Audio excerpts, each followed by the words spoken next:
to News Diary. Now, the National Treasury will deliver the budget statement for the financial year 2024-2025 this Thursday at around 3 p.m. in Parliament. And our sister station, Spice FM, is having that conversation, a pre-budget analysis. And they were speaking to Robert Kamwara, who is a member of ISPAC Legislative Affairs Subcommittee. Let's just cross over live and listen in. Basically looking at expenditure, looking at the revenue-raising measures, and giving us the two bills, the appropriation and the finance bill, and taking them for assent to the president. There's been this conversation about, even you said it many times, cutting back on our expenditure, making sure that we are managing our expenditure, making sure that we are doing what is absolutely necessary with the little money that we have. Do you see that in government? We are at that stage in life where we are growing. Remember, 1963 was our date of birth, so to speak. Kenya was born that time. And now we are headed up there. And the country now is about, how old, 60 years? Yes, slightly past 60 years. So let's take the lifespan of the country to be a bit longer, not like a human being. But now this person can speak. And this person started by crawling, this person now can walk around, run, and do all those things. Now we've got to a point where people can speak. Years back, during the previous two other regimes, let's talk during the Moi's time, we couldn't participate and talk about all these things as it is. Right now, there is public participation going on. And a bit more now, there is openness and accountability. Chapter 12 of the Constitution, Public Finance, talks about openness and accountability. I can say at least people now can speak. But is there openness? Is there accountability? To some extent, it is now there. You can see the Auditor General now is not only auditing books for 5 years back, as it was before. Now she's coming as closer as last year, and this year's expenditure, she's looking to some of these things. So there is an attempt to that. Although I can say it's not 100%, but there is a good attempt. So we're getting there. We are getting there. But are we cutting back our expenditure? We need to do that, William but we're Ruto not. at first addressed Parliament as president, he said, among the things that I want to make sure we do in this administration is reduce on how much we are spending. In fact, I'm instructing the National Treasury to come and tell Parliament how we can cut back 300 billion shillings in that 2022-2023 budget. I don't know whether they did, but he's been talking about that we are, going to spend only what we can necessarily afford. Do you say, Patrick, that just looking at the government expenditure and where money is going and just casual looking, that we are actually now being more careful with our expenditure? I don't think we are. Why do I say that? I try to look at things a bit drastically, like look at when COVID came. All of a sudden, we used to move in crisscross people's offices, go to have meetings, and to move from one country to another, go to the New York, fly and come down. All of a sudden, we started doing things on Zoom.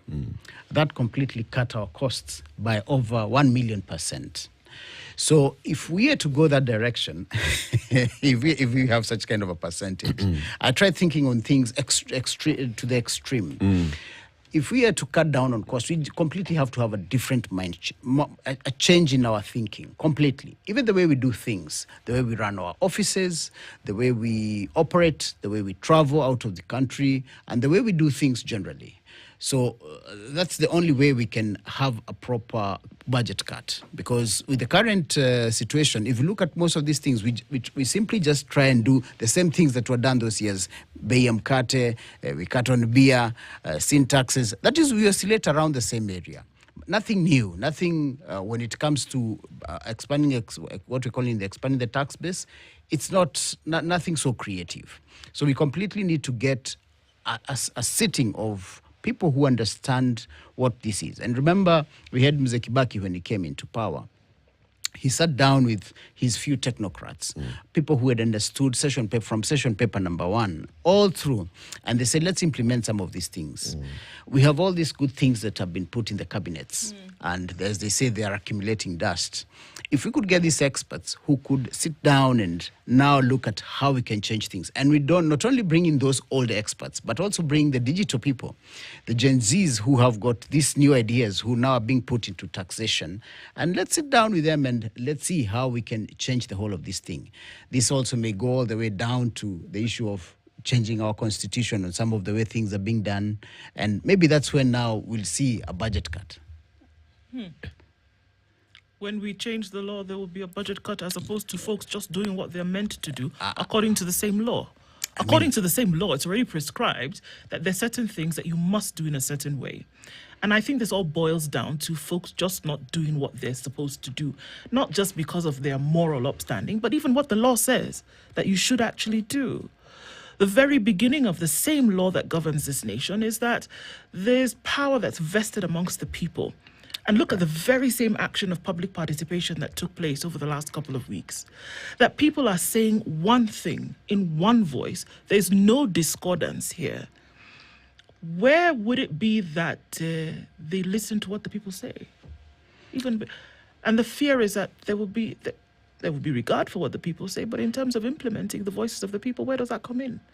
This is how I look at it. Chapter 12, as you've talked about public participation, and we talk about openness. I started by talking about Chapter 12 that talks about openness, accountability, and public participation on financial matters. That is where the Constitution ends. It's just said that. You should participate. Yes, you should participate. Okay. There should be openness.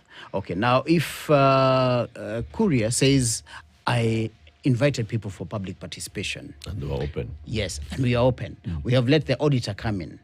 That's why I'm saying we need to change the law, because now the law needs to get people become smart enough. We have known how to cover ourselves and make sure that we have done the basic things. But how are we implementing this? That's why a change of the law would help, because now we'd get a bit more detailed and now put people to task and say that if you spend more than this amount of money, or if you do this and this at this particular time, then you should be out of office. We cannot continue containing you here. Yeah. If you misuse money and do this, you cannot go ahead and say, I'll still wait for investigations when I'm still in office. So we have the basic things, we have the basic pillars that have been put, which were important for us 10 years, since 2010, Constitution of Kenya 2010, now about 14 years old. But now we need to change things. And that's now when we'll now be able to now have a proper mind change on how to proceed, because we're just oscillating on the same point. But Robert, do we need any law to tell the parliamentary committee that listen to the people? If all these stakeholders have come and said this is going to have this effect on business, on livelihoods, amend it or do something about it. Do you need any law to actually tell the finance committee this is what the people are saying, and we've got to incorporate their views into this? We can go back to the budget committee and tell the budget committee, you know what, the tax measures, the revenue-raising measures that have been presented by the Treasury are unrealistic. So let's have that conversation. Do we reduce the budget, or do we allow this huge deficit that the government is going to borrow? Can they have that conversation? Because it sounds like, Kimani Kuria is boxed between they have to spend 3.9 trillion shillings. They plan to raise 2.7 trillion shillings from taxes. This is what they're saying they need to do. If we reduce anything here, then we are affecting how they operate as the executive. It's like he's boxed. Do we need any law to tell him? No. Remember, we have this. These are elected leaders. Yeah. As she said it's the people who have brought them into power, not the executive. And at the end of the 5 years, by the fourth year, 9th month, the executive starts losing its ground, remember. And who now starts having more power is the people. Yeah. So what we're saying is we call ourselves we the people, as the Constitution has put it. Let's look at who we have elected as leaders.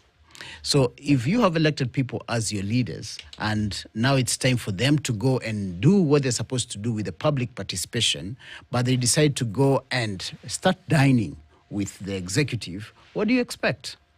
So when we say about changing of the law, from the point at which we are saying we have a whole chapter on legislature. In the Constitution, we have a whole chapter. Does it cover what we are supposed to be getting? Times have changed. Do you think that chapter on legislation is up to date? Is it current? Yeah. That's why we're saying we could be dealing with outdated laws. It is possible, but I want to change that discussion completely and ask the question to the organization you belong to. A very powerful organization indeed. Very powerful. ISPA Corel SK. I am talking about the body that brings together all the people who understand accounting and finance. Yes, together. ISPAC. Yes, because even our Auditor General is a member of that. Of the institute. Yes, and people whom we talk about, Chairman of the Finance Committee, members, all these people. Let me ask the question. Yes. Has the organization ever sought to ensure, beyond what we're now doing, communicating to the Mwananchi through the media, through other avenues, so that they actually understand their obligation and what they need to do? Why do I say this? Because we're discussing money here. And the people who actually understand how we ought to go about using it to make the lives of the people better are actually people like you. You understand details. You do this wrong, this goes completely awry. I ask the question because if the sovereign doesn't fully comprehend the consequences of their not doing their duty by holding their leaders to account, then woe betide them. They will suffer. That's right. We have countries in the EU that have suffered as a result of similar things, but they took a different path. I'm talking about Greece. Greece was known for one thing. People often underdeclared what it is that they earned, and so whatever they paid was minuscule, even if you looked at the categories of taxpayers. And it became something that was national.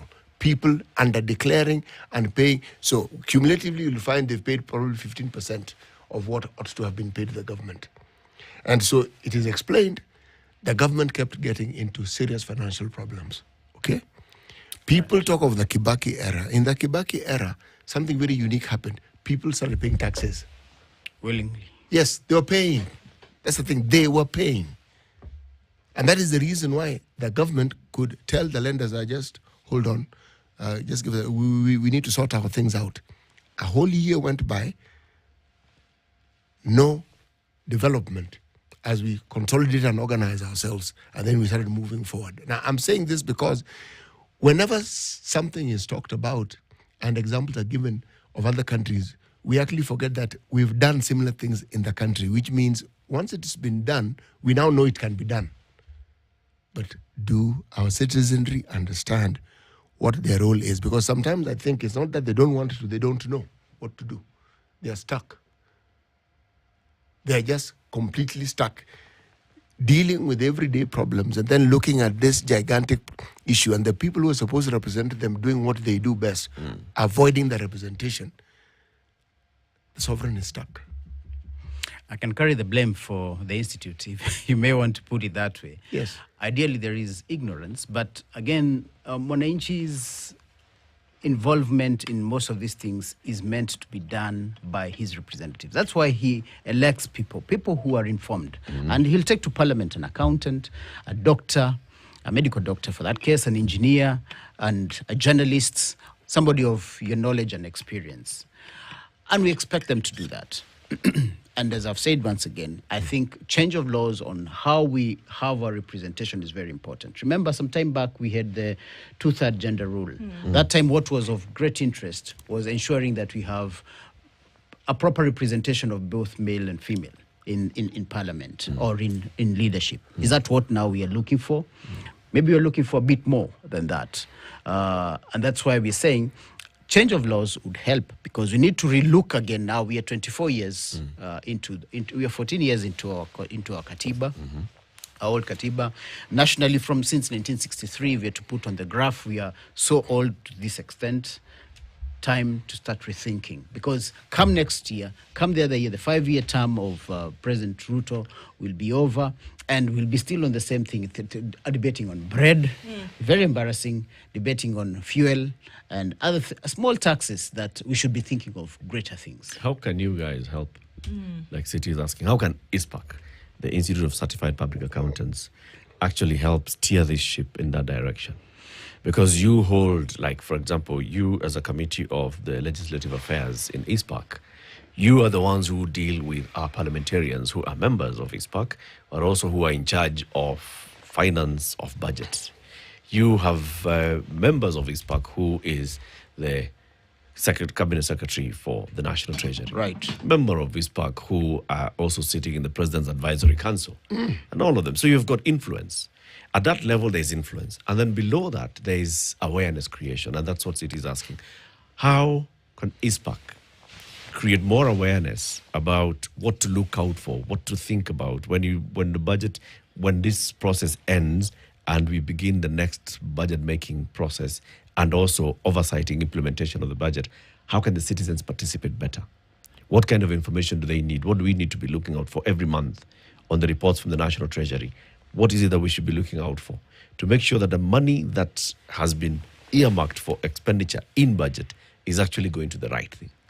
So at the end of the year, when we are now making the next budget, we already know. But you guys did not give Uhuru his money, and yet we put it here. So where is the money? But you did not put money in education, and yet it was X amount of money. So where is the money? Where did it go to? What happened here and there? We can ask those questions from an informed point of view. True. I think City has actually said it. You've actually answered it. Because it's an issue of income and expenditure, let's have a bit more of transparency. And that's where ISPAC comes in. ISPAC comes in through the various forums that it has to help the people appreciate that this is the way money is being spent. We don't want to start auditing figures for 10 years back. As it has been City, we've been looking at, by the way, who audits the office of the office of the president? Who audits the expenditures? Now, the person who's coming to audit will come and audit President. Well, actually, the current audits that are going on are during Uhuru's time or even earlier.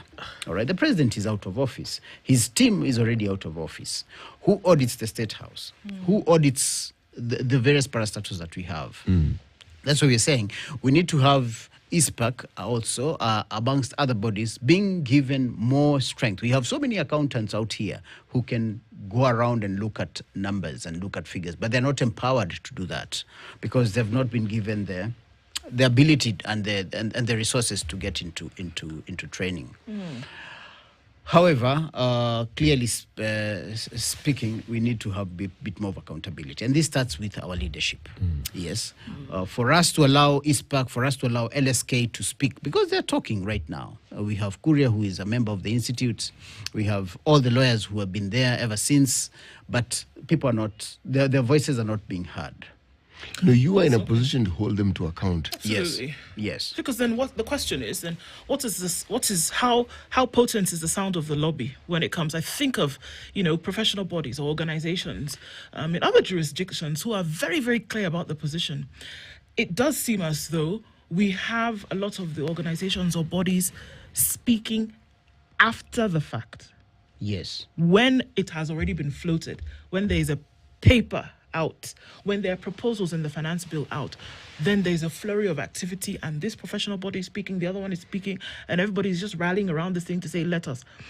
So, and then you say, well, we're not involved in the process. So then I would ask, how loud is the lobbying voice to say, let us then be involved in the process? Because we can represent people, because we have Kenya Association of Manufacturers who come up after the fact. We have associations. How many have we spoken to in the last couple of weeks? Several. So where is the voice in saying, in the processes which you will make decisions or make proposals about things that affect our bodies, about things that affect people, can we be involved in those processes? How loud is that voice? It's getting louder. The last line of defense now is where we are. We're headed to Parliament. Let's wait and see what they're going to do. We expect that they do their job. We've done most of the things. Public participation, ISPAC has done its job. LSK has shouted. Everybody else has shouted. Mwananchi Mama Wanjiko has shouted. Everybody is making noise. Now we've told Parliament through the legislation, we are watching. We're coming for you. Yeah, Okay. we are watching. We are actually want to see how you're going to do it. The executive gave its budgets, gave its numbers, and Mwananchi has said, no. For you to achieve this, this is not possible. So how do you go about it? How does Parliament handle it Yes, going forward? and back to leadership again. That's the top tier, tier one. Let's see how it goes, and thereafter, let's see how judiciary acts, because we have the various organs, because thereafter people will rush to court and will say, we had said this, public participation. How do the three bodies or the three arms of government come into play? So it's not over yet. It's not over. Yes, we are still young and growing. And This I can conversation see we have continues. hope. Yes. Okay. It's all not lost. Well, but thank you very Thank much you very for joining much. us today. Yes. As you go, I want to tell you about Showmax. You know Showmax. I'm sure there's